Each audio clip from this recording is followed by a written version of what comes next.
25% ఫ్యూయల్ను తక్కువ వినియోగించుకుంటుంది. సో ఇది ఇక్కడ ఈ 25% ఫ్యూయల్ని వినియోగించుకునేటటువంటి విధంగా దీన్ని రూపొందించడంలో కొంత సాంకేతిక సమస్యలు ఉన్నాయి. అప్పుడప్పుడు ఈ సాంకేతిక సమస్యలు ఇబ్బందులకు గురి చేస్తున్నాయి. విమాన సర్వీసులు రద్దయ్యాయి, ప్రమాదాలు కూడా జరిగినటువంటి సందర్భాలు ఉన్నాయి. ఇంతకుముందు నేను చెప్పాను కదా మేడే అని. మేడే అనేది ఎందుకు ఏటీసీకి అలాంటి సంకేతం పైలట్ల నుంచి వెళ్ళింది, పైలట్ల నుంచి ఇలాంటి సంకేతం ఏ సందర్భంలో వెళుతుంది, ఈ మేడే అర్థం ఏంటి? ఎప్పుడైనా సరే ప్రమాద సమయంలో ప్రమాద తీవ్రత ఎక్కువ ఉన్నప్పుడు ఈ పదాన్ని ఉపయోగిస్తారా?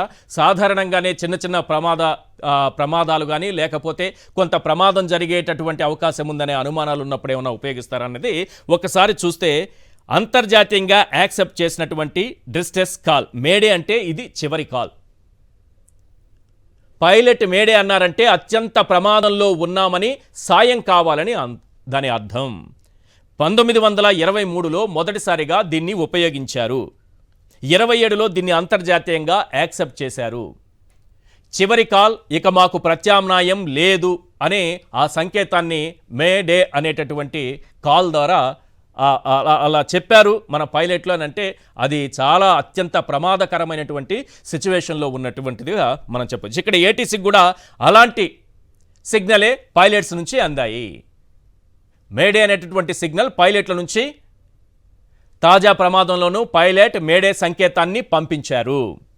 సో వెంటనే ఏటీసీ కూడా స్పందించాల్సి ఉంటుంది. ఎంత ఎమర్జెన్సీ అంటే ఇది ఫైనల్ కాల్ అన్నంత ఎమర్జెన్సీ ఉన్నప్పుడు ఇలాంటి కాల్ సంకేతం వెళుతుంది. మేడే కాల్కి సంబంధించి కాల్ సైన్, లొకేషన్, సమస్య, ప్రయాణికుల సంఖ్య ఇవన్నీ వివరాలు తెలుసుకుంటూనే ఏటీసీ వెంటనే అందుకు కావలసినటువంటి చర్యలు కూడా తీసుకుంటుంది.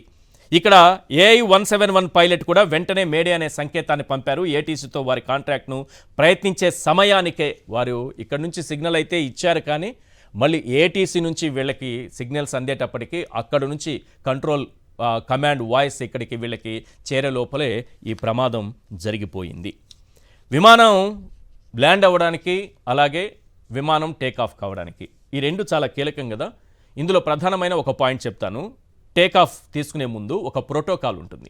విమానం గాల్లోకి ఎగరడానికి ముందు ప్రోటోకాల్ ఉంటుంది. అంటే చాలామంది విమాన ప్రయాణం చేసే వాళ్ళు అక్కడ చూసే ఉంటారు ఎలాంటి చెకింగ్ జరుగుతోంది అనేది.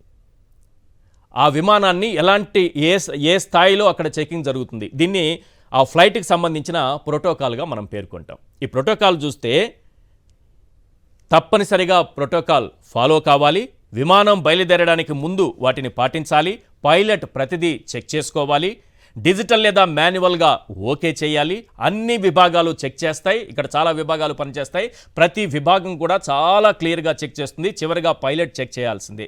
ఇంజన్ స్టార్ట్ చేయడానికి ముందేం జరుగుతుందనేది కూడా మనం చూడాలి. ఇంత పెద్ద ప్రమాదం జరిగినప్పుడు దీనికి కారణాలు విశ్లేషించుకునే ముందు అసలు ఏం జరుగుతుంది, మనకి ఇక్కడ నుంచి టేకాఫ్ తీసుకున్నటువంటి 5 నిమిషాల్లోనే కూలిపోయి ఇంత పెద్ద ప్రమాదం జరిగి 240 మందికి పైగా అందులో ప్రయాణికులు అందరూ కూడా చనిపోయారని చెప్తుంటే ఏం జరిగింది, అసలు ఇంజన్ స్టార్ట్ చేయడానికి ముందు రెగ్యులర్గా జరిగేటటువంటి ప్రోటోకాల్ ఏముంటుంది, ఆ ప్రోటోకాల్ ఇక్కడ జరిగిందా లేదా